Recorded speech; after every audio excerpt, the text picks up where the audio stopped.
sëriñ bi dana sëkk tey ak ëllëg kon nag nañ ko fas yéene liggéey bismillahi fii niin ak daara yàllaaw safi baqa abin bi fiika yàllaaw yaa man lawol amru yaa man laa sharika lahu wasi wa ma lil waad li fiika yàllaaw وجاتك اليوم يا رمان منتجيا فوزي بما ستوسي دنياك يا الله أنت رئيم راسي أرجو برحمتي ألا ألاقي درا منك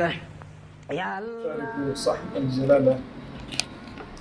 ملك المملكة المغربية أدام الله عزه والشعب المغربي ما أصابه جراء هذه الكارثة المفجعة. وبهذا الخصوص بعث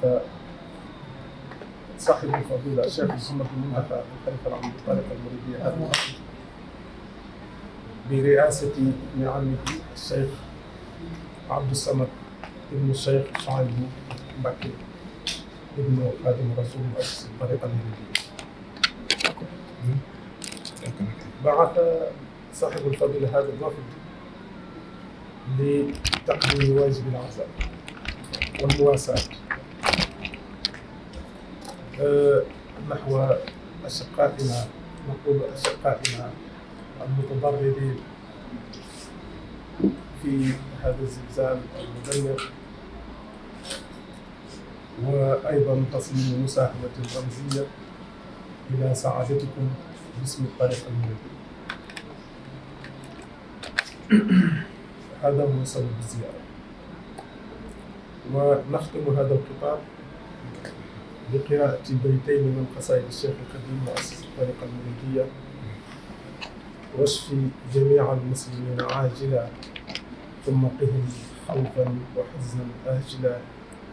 ونجهم وعافهم والطف بهم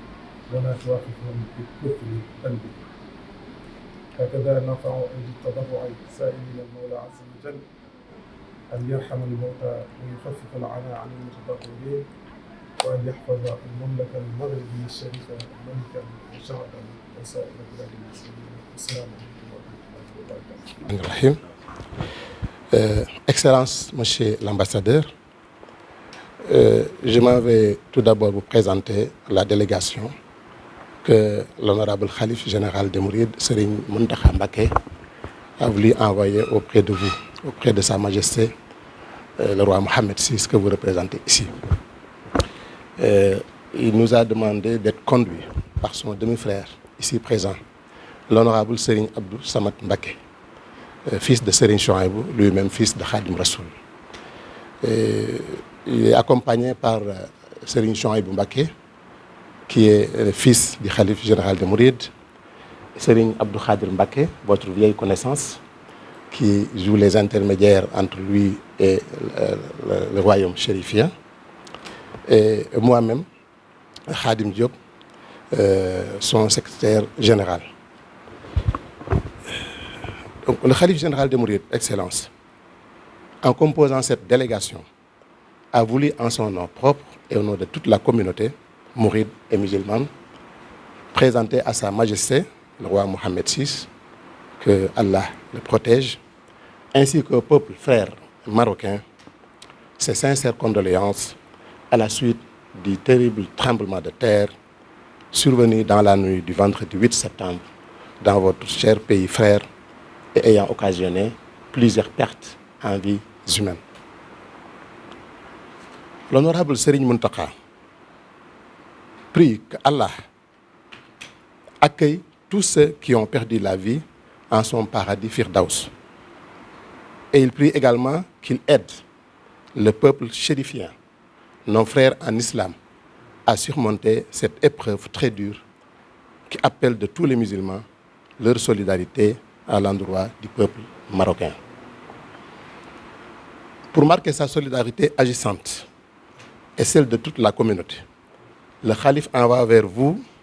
Excellence Monsieur l'ambassadeur, cette forte délégation conduite, comme je viens de le dire, par son demi-frère ici présent, Serigne Abdoul Samad Mbacké, qui vient vous apporter réconfort moral,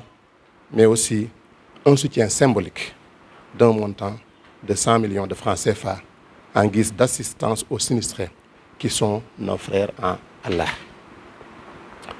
Il formule en même temps d'ardentes prières à l'endroit du peuple marocain afin qu'il se relève de cette épreuve et continue sa marche vers la prospérité sur le chemin tracé par les hommes de Dieu que nous avons en commun et grâce à qui nous sommes unis par la foi. Voilà les propos que le Khalife nous a chargés à travers Serigne Abdoul Samad Mbacké ici présent de transmettre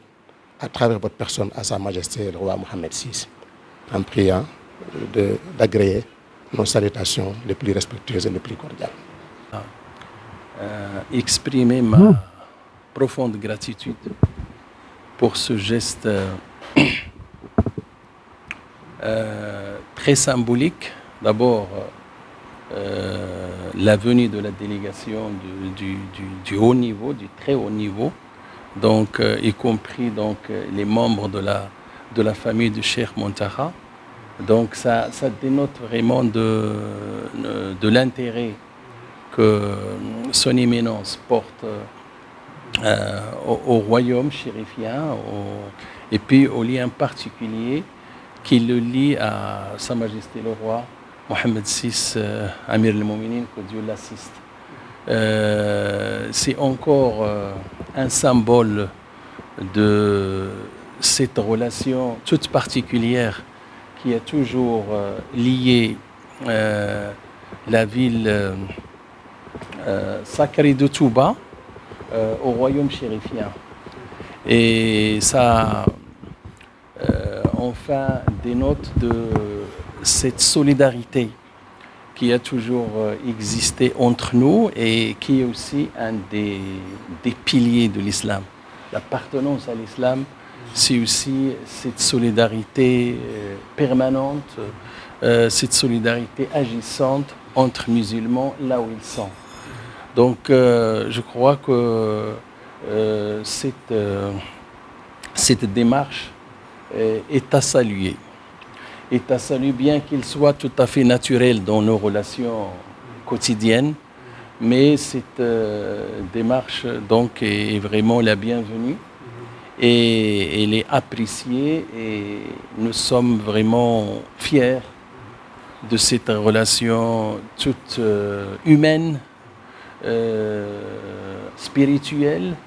mais aussi de ce soin particulier que chacun apporte à l'autre.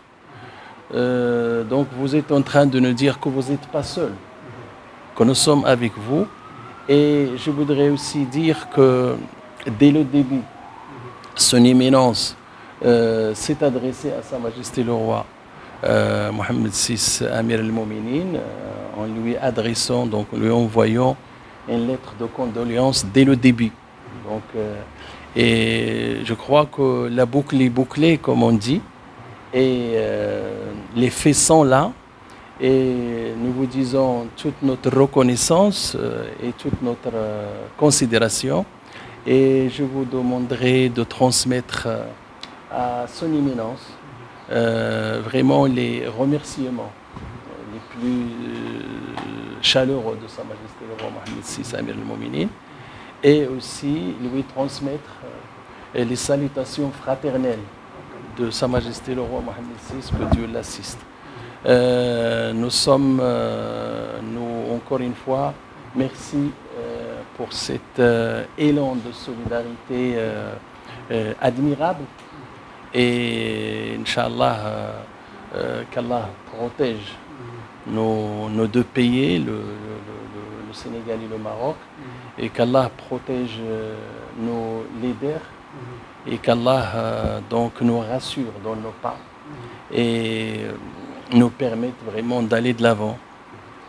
sur le plan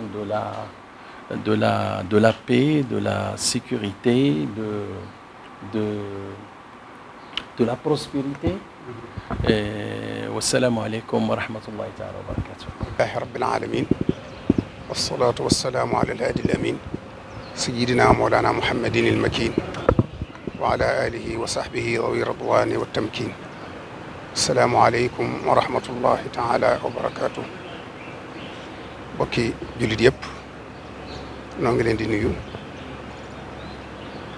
tey nag ñu ñëwoon fii ci ambassade Maroc ci ndigalul Cheikh Mouhamadul Mountakha mi fi toogee jataayub Cheikhul Khadim fekk fi ambassadeur bi ak ñi mu àndal ci liggéey bi ngir yëkkati njaalum sëriñ bi teg ko ci loxoom ak ndimbalam loo xam ne lu tuur la ci li mu yéene mu dem ci kilifa ak Maroc gépp ak njabootu Maroc gi nekk fii ci Sénégal ak ga nekk foofa njaal mu matale moo xam ne da koo jëmale ci